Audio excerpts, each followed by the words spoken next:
wax ni li ñu gis fii ci parti bi Thiès dafa jaaxal nit ñi ba ñëpp jóg li ñu jaaxal mooy parti bi am na pëccëxoo parti bi am na tojante bopp parti bi am na léthargie maanaam daje goo xamante ni daje gi fi nit ñi daje am na fi lépp nag parti bi dox tëju na tënku na tas na tasaaroo na te lépp nag li ko waral benn nit dong la muy Thierno Alassane Sall bu teyee moom ak docteur Augustin Tine la bu subaa mook Abdou Mbow ginnaaw suba mook docteur Ndiaye ginnaawaat suba mook Siré Dia tey nag nee naa yoo day dëkk ñi mu bokkaloon fii ñuy xeex ak moom APR bañ def ko ministre waaye bàkk na njaag nag fii duñ ko fi may dara dootu ko fi am fii bu yeboo mu dem te di nelaw ba feneen amee nag ba tey kenn kii moom la l'ancien directeur de cabinet Pape Aline Diallo yónni man ci nag cabinet am laa bokkoon keneen ki bokkoon ci cabinet am nekk conseiller technique numéro 1 bàyyi na parti bi dem ACT léegi moom mooy chargé de la communication du parti de Abdoul Mbaye ndax Thierno Alassane Sall ndax ñàkk a yëg Lamine Fall la tudd moo doon conseiller technique numéro 1 wu Thierno Sall ndax ñàkk a yëg ñàkk considération kenn mënu koo jot téléphone kenn mënu ta wax ak moom boo ko waxee loo xamante ni mooy dëgg mu mer indi la histoire guerre ak yow loolu nag lañ ñi président su ci waxul ñun ñu wax ci ful mbéjum kanam nag boroom a koy fajal boppam fii fu mu fi teg tànkam ñu teg fa sunu tànk fu mu dem ñu dem fa ni kii baaxul te kii du séddale ba boo duggoon ci dëkk bi dala wax benn wax la wax bi daj na boy na nopp ñëpp kii amul njëriñ billaahi kii moo ñàkk njëriñ. xanaa da ko def ba joxoon na la cër yi. cër mooy lan. chef de cabinet la na ma wax. loolu moom mooy cër. mais bu la wóoluwuloon du la ko dañuy. sëñ bi xanaa dafa ba loolu da ko dab. non dama ni dabu ko de keroog bind naa ci journal ma wax ni keroog ba ma woowee ni ma kaay nekk chef de cabinet dama lànk mu topp ci di wax ma ne ko chef de cabinet c'est pour les fonctionnaires de la hiérarchie B ñun jàng nañu am ay lijaasa xam nga lii dëgg bay dëgg Thierno buggul fii ku dëkk Thiès koo xamante ni am nga niveau mu fexe ba nga am ay responsabilité dama leen di défier won leen ma benn nit bu dëkk Thiès boo xamante ni Thierno Sall moo ko dimbali mu nekk ministre mbaa mu nekk député mbaa mu nekk chargé de mission primature donc yu yomb yooyu mbaa mu nekk chargé de mission présidence mbaa mu nekk ministre conseiller mbaa mu nekk directeur mbaa mu nekk quoi que ce soit loo xamante ni dina ko mën a def de l'ombre il pense que tout le monde lui fera faire de l'ombre il pense que le soleil ne doit briller que chez lui loolu munta ne nag fii wama min dahbati fil ardi ila alallahi ñun yàlla lañu yaakaar yaakaaruñu feneen ku jàpp ni fii yaa ko moom na ngay nax sa bopp boo ko jafee rek mi ngi nax boppam ñun fii lañ dëkk nag ki dëkk bi ba mu fii ñëw fii bañ fii ñëw keroog man ba ma ko indee sama kër dañ ni ma kii mooy kan kenn xamu ko man maa doon président ASC ba billaahi kenn xamu ko Grand Thiès Assane Mbaye mi nga xamante ni juróom benn kër a dox seen diggante keroog bi ñu demee président Macky Sall di recevoir dama ko koy présenté mu ànd ak yaayam Mati Ñaax ma koy présenté ni ko kii ci koñ bi la dëkk dañu ma kii dëkku fa xawuma ko ma ne ko juróomi kër a dox seen diggante mënu ma kii xawuma ko kon kooku kan xamu ko koo xamante ni ñi nga dëkkal juróomi kër waaye nag xeex bi mu jëm ni ñu xeex mu dem fet lijjanti grand parti bee taxaw installé wu ci buntu këram moo gën a wóor balaa ngay dem di proximité ci kër nit ñi ci buntu kër nit ñi ne da ngay nangu seen militant di kaas naan Siré Dia dafay nangu ay militant am te bis bu nekk bu xëyee mi ngi fexe nu mu jëlee militant Ndiaga Wade parce que du bëggatul Ndiaga tekki dara mi ngi fexe ni militant Bulus nu mu jëlee militant Madabo Wade parce que jàpp na ne Madabo Wade tekki dara mi ngi fexe nu mu jëlee militant Pablo mi ngi fexe jàpp ni ñooñu tekkiwuñ dara dem lijjanti grand parti bee ci buntu këram moo gën na dem ci loolu moo gën muy ñekk fii bu ñuy bëgg a sonal waaye fii moom bu yowoo mu xam ne wundu du fi naane neex. donc yoon bi amal na njëriñ président Macky Sall. amal na ko njëriñ ki nga xamante ni mooy toj bopp ñëpp su ñëpp nee dañuy bàyyi kay kon parti bi dina tas de ñun lii ñuy def kay mooy président kaay wax ci kër gi président wool sa njaboot woo ñu Dakar ñëw déglu bu ñuy demee foofu dinañ ko wax li ñu ko war a wax bëri na lu ñu war a wax fii nag te waxuñu ko dañuy xaar ba toog ak moom wax ko li ñu ko war a wax mais kii moom amalul njëriñ Thiès amalul njëriñ doomu Thiès amalul njëriñ waa Thiès boppam la amal njëriñ xam nga balaa ngay mën a amal njëriñ Thiès da nga naan non xaaral ma am fi kër di fi fanaan di fi dëkk mais bu fekkee yow nanguwoo fi sax jënd kër xeeb nga ñu ñun ba nanguwoo fee jënd kër xeeb nga ñu ba nanguwoo ñoo def nawle xeeb nga ñu ba nanguwoo kenn tolloog yow xeeb nga ñu ba nanguwoo kenn wax la dara kon yow mënoo ñoo jiite kii mënuñoo jiite bu comme technocrate la nag na dem ministère am ba mu faloo dafa ne bàyyi na politique day ministère loolu naa toog ci loolu mais fii moom wundu du fi naane ñeex comme ni ko daal leen ko wax dëgg bi yéen wallaahi jiite nañu 5 ans de calvaire boo xamante ni bis mu nekk boo duggee ci biir dëgg nga koy wax ñii may àndal xam nañu heure bu nit ñi demee ma wax ak moom gis nga pôle yii muy créer keroog ba mu ñëwee ni day créer pôle damaa toog ba nit ñi dem ma waaxu dem ba këram ne ko pôle yii du waxi dara du dem xam nga lu ma wax pôle yi dama koy créer parce que buñ ko créé wul benn nit bu jógee bu amee doole bu génnee day dem day yóbbaale yeneen nit donc dañuy defar pôle yi pour ku nekk toog sa koñ kenn du ci am doole kenn du yóbbaale dara kooku dafa mën a divertir nit ñi moo tax kenn musuma cee gis ci activité pôle je défie n'importe quel journaliste fu ñu mës a dem genn amul image bi ñu may gis ci pôle du ma dox ci loolu nit ñi da ngay mën a jox nit ñi cër bëgg nit ñi egg fi nga egg mais bu fekkee yow da ngaa bëgg ni yow rek ay egg kenn du egg fi ngay egg loolu du mën a sotti. problème Madaba Wade Thierno Alassane Sall sa aqulaay taala lan la Madaba. wallahi lazim ñàkk a yëg waa Thiès ñàkk a toppatoo waa Thiès ñàkk a toppatoo militants yi may àndal ñàkk a toppatoo nit ñi may àndal amul benn nit boo xamante ni Thierno Alassane Sall mës na ko may benn daggitu contrat ci ñi may àndal. loolu nga jàpp ne ngay ànd ak nit juróomi at loolu mën na ne 5 ans ngay ànd ak nit du benn contrat bu mu mës a stage non loolu dafa bëri stage bu mu mës a wutal benn nit bu may liggéey ñun dañuy def social ci loolu la ñuy liggéey ku ko mënul ñu abal ñu seet ku ñu mën a defal ku mën a dimbali suñu nit ñi ku mën a jàppale nit ñi ku mën a tette nit ñi ku mën a yóbbu nit ñi fu ñu jëm loolu la ñuy wër nii. Moustapha Diakhaté bi wax suba day ñëw Thiès ndax pare ngeen dajeeg moom. bu ñu woowee président rek. bu ñu woowee ñu déglu ko ñun bañu ñoo déglu kenn waaye li ñu mënatul mooy kii nga xamante ne nee na technocrate la du politicien mu ñëw di occuper champ politique bi di yàq li APR di liggéey naan moom day créer ay Thiernoïs loolu la ñu mënatul a d'accord fii on n'acceptera plus que quelqu'un sous le simple prétexte que da nga bokk directoire que tu viennes ici dicter la loi à tout le monde que tu viennes écraser tout le monde ça on l'acceptera plus. sa responsable national des cadres ngeen ne il travaille pas pour l'APR loolu garaaw na de ngeen. mais man mën naa laa génneel message yi nga xamante ni moom la ñuy wax est-ce que mës ngaa dégg benn nitu Thierno dina wax ci dugg ci wax sa xalaat bu Didier Mbaye daal di défendre président wala APR soo ko déggee je te défie ah défi laa lay laajte gis nga tey jii nii ma waxee nii déglul wax sa xalaat bu semaine prochaine ñu déglu ko dinañ ñi non gaañ bi jaam la waa ji tekkiwul dara goree dina nangam te ñun waxi politique la ñuy wax de mais yooyu lañ lay wax parce que da ngaa wax ci Thierno kenn du la waxal mukk ni la non waa ji wax na lii ci président def na lii ci président jamais dañ ko doon tëj man ak Lamine Ngom di ko wax il faut que boo waxee nga tudd président mais ñun ñëpp bonuñu ñun ñi bàyyi yëpp bonnu Ndiaga bon ma bon Mariam bon Astou Gueye Ndiaye bon Pape Aline Diallo bon Lamine Fall CT1 bon Awa Doucouré bon ñun ñëpp ñu bon dëkk bi yëpp bon ah loolu nag xanaa moom ñun ñëpp bonnu kon boog moom moo war a seetaat boppam su fekkee ni dafa jàpp ni Siré Dia day nangu ay nitam man ànduma ak Siré Dia nag je le dis ici ànduma ak kenn nekkuma si ginnaaw kenn président laay waxal su fekkee dafa gis ni nit ñi dañuy nangu nitam kon war naa xool doxalinam xoolaat boppam xool ni li muy def doxul. loolu ngeen gis war na jiite APR question loolu moom suñu eggee ba ci kilifa gi. bu ñu woowee dinañ ko wax ni kii monsieur président defal ñu kii fii loo fi wax rek ñu ne non bu ma waxoon tey jii bu ma ne woon sax Babacar Ndaw ñu ne non Babacar Ndaw ma téléguidé bu guddee léegi nga dégg ñu ne Babacar Ndaw ma téléguidé. mu ngoog waaw. gis naa ni ci élection bi passé yéen a àndoon Pape Alioune Diallo ba mu noppi yéen a àndoon ba moom weeru yéen a ànd nga ànd ak moom ba gaal gi këpp maanaam ba démettre ko de ses fonctions de ministre. lu tax Thierno Alassane. pardon Thierno Alassane. waaw. lu tax ngeen xaar boobu ba tey mu soog a ñëw di rebelle wu di wax te aussi dafa mel ni ma gisee ni seen ak ni ma déggee seen waxtaan dafa mel ni une coalition de frustrés moo nekk fii da ngeen def leen def lu metti wala jox leen poste moo tax ñu jóg di wax loolu laa bëgg. waaw benn bi njëkk bi mooy ànd ak moom boobu ngay wax damaa jàpp ni sooy ànd ak nit ba mu wàcc damaa jàpp ni sooy ànd ak nit ba mu wàcc li la war boo dee gor nga mooy nga ànd ak moom wàcc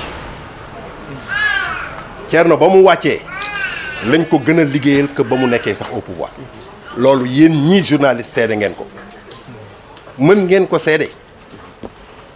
liggéeyal nañ ko jàppale nañ ko fexe nañu ba mu avancé xeexal nañ ko fexe nañu ba mu nekk ministre te yëf yi nag du woon sax daf maa wax barke démb ni ma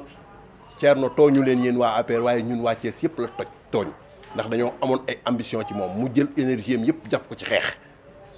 loolu la ma wax lii may wax nii matagul une semaine maa ngi njagawaat bi mi ngi ànd wax ju amul seede baaxul.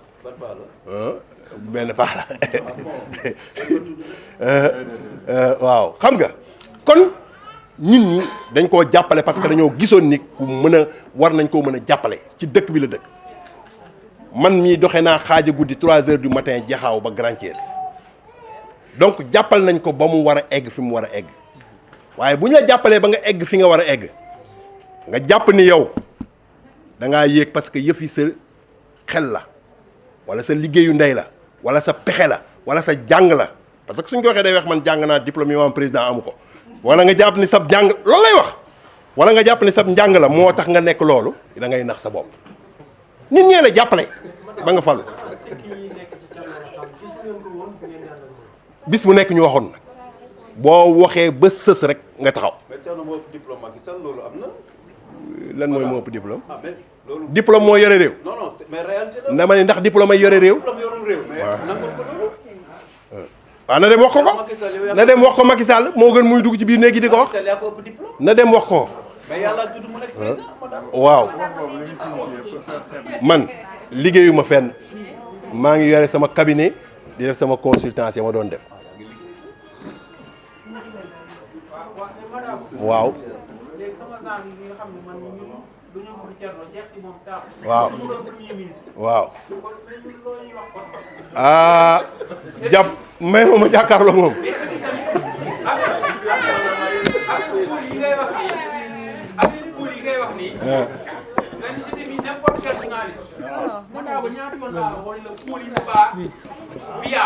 waaw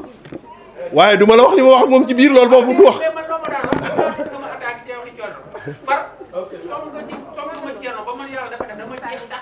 waaw taarkaal waaw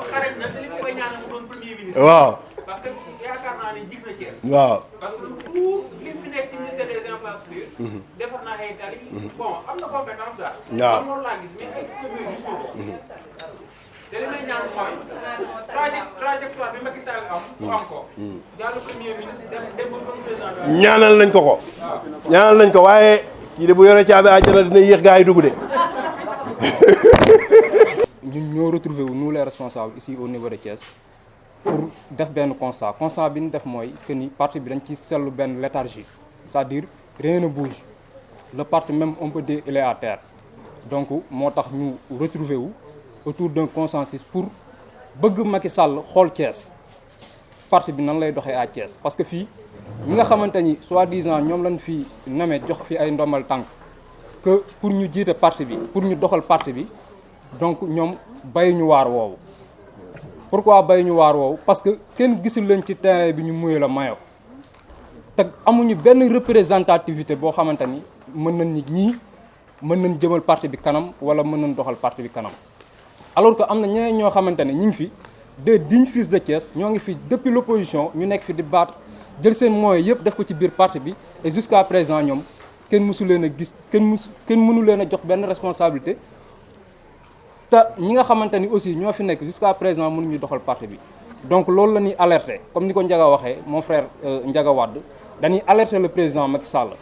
pour que mu xam ni ici à Thiès bu fekkee lii la yaakaar pour élection yii di ñëw mu jëlaat réew mi ñun ñu ngi koy avertir que ni lii bu ci sukkandikoo du dem parce que ñi fi nekk tëye mënuñu ils sont incapables incompétents te nanguwu ñoo bàyyi parti bi aussi di diviser biir parti bi loolu ñun dañ koy naqarlu nous les jeunes gisuñu suñu bopp ci parti bi jeunes yaa ngi nii toog amul benn jeune boo xamante ni mën na ni gis na boppam ci parti bi amul donc il est temps nag que Macky Sall jël ay responsabilités am wala ñun à notre niveau on va prendre notre responsabilité te loolu ñun duñ ci daw duñ ci daay ba lépp lu ñu fekk aussi ñu xam ne ñun ñoo ko liggéey wala ñun loolu moo ñu ci waroon fekk. seen responsabilité mooy lan seen jël seen responsabilité mooy lan. xam nga politique moom dafa nekk yoon boo xamante ni soit te à. donc comme ni ñu waxee woon sànq ñu waxaat asalaamaaleykum ñu bëgg a liiral leen déclaration bi nga xamante ni moom la wàllu APR bind et après su jëree ay questions ñu jëlee quelques questions donc déclaration de wàllu APR Thiès. face à l'anarchie,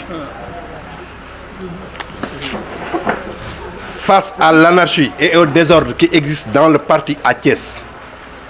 face à l'animosité entre certains responsables du parti à Thiès,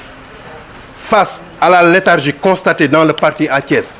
aucune réunion ne s'est tenue pendant ces 5 dernières années.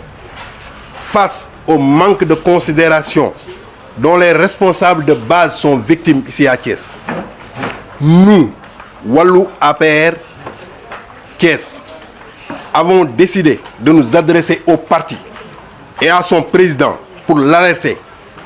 sur les risques d'éclatement du parti à Thiès et de démission de plusieurs de responsables de base dont beaucoup aujourd'hui ont gelé leur activité. Cette situation est due en grande partie aux dérives monarchiques, autocratiques et dictatoriales de Thierno Alassane Sall, qui considère qu'il a droit de vie et de mort sur les membres de ce parti.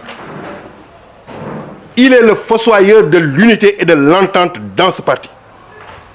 Le président Macky Sall, comme vous le savez tous, a placé son mandat sous le sceau de la sobriété, de la simplicité et de l'accessibilité des dirigeants. Ne soyez pas arrogants et ouvrez vos téléphones pour parler aux populations, leur avait-il dit. Ce monsieur change de numéro de téléphone comme vous changez de chemise. Il est impossible de lui parler.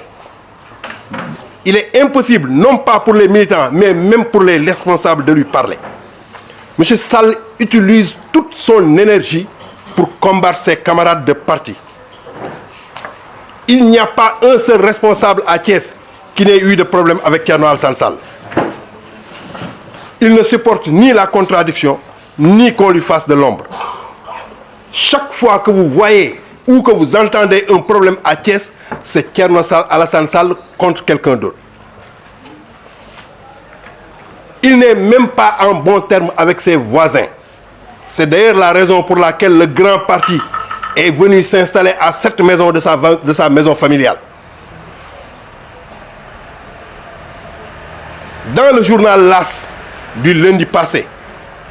M. Sall disait, je le cite, « Quand il faisait noir à Thiès, nous étions très peu nombreux à nous bousculer. Et quand il a fallu affronter le terrain politique en tant que parti d'opposition, nous étions très peu nombreux. » Voilà ce qu'il disait. Et il parle comme si c'était lui la victime et non le bourreau. Quels sont les rapports? Aujourd'hui, la question qu'il faut se poser, c'est quels sont les rapports que M. Sall entretient avec les gens qui étaient là en même temps que lui? A-t-il près de lui un seul de ses compagnons de guerre? Comme entre parenthèses, nous, ceux qui étaient là, nous sommes de l'APR. Et nous travaillons pour l'APR. Mais M. Sall n'est pas de l'APR. Il travaille pour son propre compte. Ceux qui sont avec lui crient Orbi et Urbi qu'ils ne sont pas des apéristes, mais ils sont des thiéristes ou des thiernoïstes. Pour s'en rendre compte, il suffit d'écouter les émissions Wax Sa Xalaat ou autre lu dëkk bi wax local. Les gens qui disent qu'ils sont avec lui,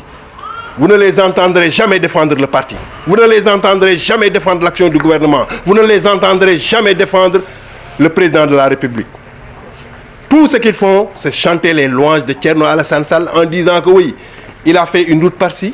alors que ces routes-là sont faites sur le budget national, avec notre argent, l'argent du contribuable. Il a donné des billets de mec à X ou Y.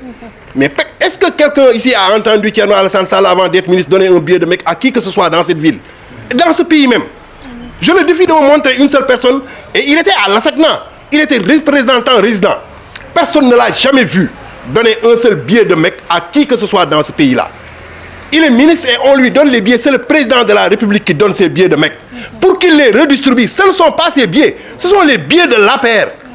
Et monsieur se targue et se glorifie d'avoir donné des billets à des gens. Ce ne sont pas ses billets. Et dans l'émission Place de France de votre confrère Babacar Ndaw du 10 mars 2016, il a avoué son manque de culture politique. Et il a dit, je le cite, « Je ne suis pas un politicien, je ne connais rien à la politique. Je suis plutôt un technocrate. duma politicien xawma dara ci politique man technocrate laa sama ñetti doom yi laa mën a dundal ak man dundaluma keneen kenn dundaluma keroog loolu la wax bande ba j'ai une clé et la cassette est là, on peut vous la refaire écouter. C'est lui qui l'a dit. Donc ce monsieur-là ne connaît rien à la politique. Il ne sait pas que la politique, c'est d'abord faire du social. De grâce, monsieur Sall, si vous ne savez pas ce que c'est que la politique, abandonnez le terrain politique. Bàyyi ñoog suñu yëf ñun xam nañu luy politique. Monsieur le Président, c'est à vous que nous nous adressons pour vous dire que Thiès a besoin de leaders fédérateurs, de leaders rassembleurs qui soient à l'écoute des besoins des populations et qui sachent surtout partager. Le président de la République a appelé à un dîner de Ndogu il y a 2 ans et il a dit à tous ceux qui étaient là, je vous ai donné des postes de responsabilité, je ne peux pas nommer tout le monde, mais vous que j'ai nommé, il faut que vous partagiez. Ce monsieur-là ne partage pas, il ne veut pas partager. Et il pense que ce qu'on lui a donné, c'est parce que ndeyam a ko liggéey. S'il pense que liggéeyu ndeyam la, il se trompe lourdement. S'il pense que ce pexem la, il se trompe lourdement. C'est parce que les gens se sont battus ici pour qu'ils soient ministres. Quand on les descendu ici, quand on l'a mis dehors, tous les Thiessois se sont mobilisés pour qu'il soit ministre. S'il pense que c'est parce qu'il est intelligent, qu'il est ministre, il se trompe. Et nous lui montrerons que ce terrain politique-là, il nous appartient. Et on fera en sorte que, s'il est technocrate, il n'a qu'à aller s'occuper de son ministère et nous laisser notre champ politique. Monsieur le Président, Thiès a besoin de leaders qui vous disent que sa jeunesse réclame le stade Lat Dior. Nous avons besoin de leaders qui vous disent qu'il faut remettre sur pied Transrail, il faut remettre sur pied la NSTS, il faut construire des amphithéâtres pour notre université, il faut une extension du réseau d'eau, il faut une extension du réseau d'électricité, il faut une extension du réseau routier, il faut aussi surtout une extension. Ne signifie pas l'anarchie et les leaders de Wattu Sénégal doivent le comprendre. Laisser n'importe qui faire n'importe quoi, c'est ça en soi qui est un recul démocratique. La démocratie suppose le respect de toutes les règles. Vive la paix, vive le président Macky